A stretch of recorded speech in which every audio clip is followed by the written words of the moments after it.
What's up, YouTube? How you doing? What's happening? This video going about Q-Tip and his musical influences.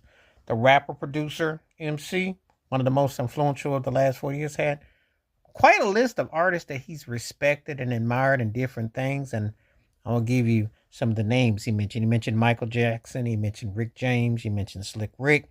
He mentioned Jimi Hendrix. He mentioned Prince, Miles Davis, Maurice White, Andre 3000. Not surprising.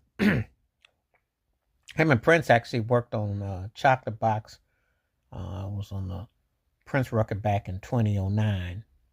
And they got on stage together for Vibrant Thing. That's on YouTube. They was a long respect and mutual respect. The Jimi Hendrix, the aesthetic. He loved his style, his tone. Rick James, he loved him musically. He thought he was a true artist. Thought a lot of him. Michael Jackson, he thought, he respected Michael Jackson's aesthetic and everything.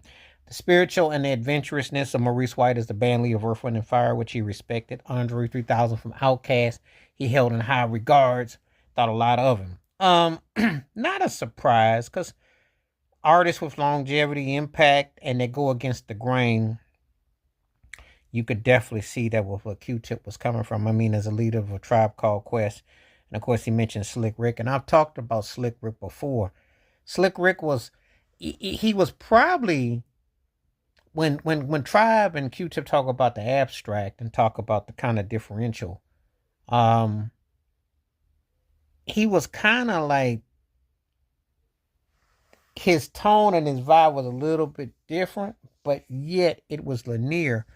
But the interesting thing is that, it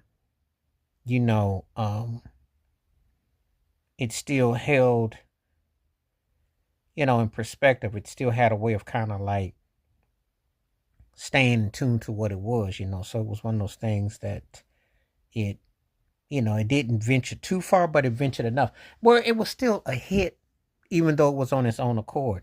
And I think that's what he was trying to do with A Tribe Called Quest, have a lot of musical blends. He's also spoken out in favorable of Joni Mitchell too.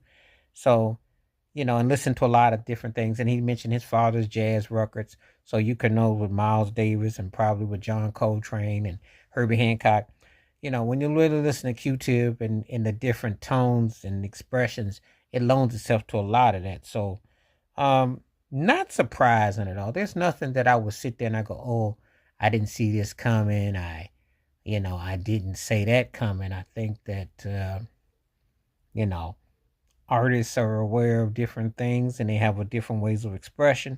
And so when they talk about musical influences, some things are common. There are certain things you can hear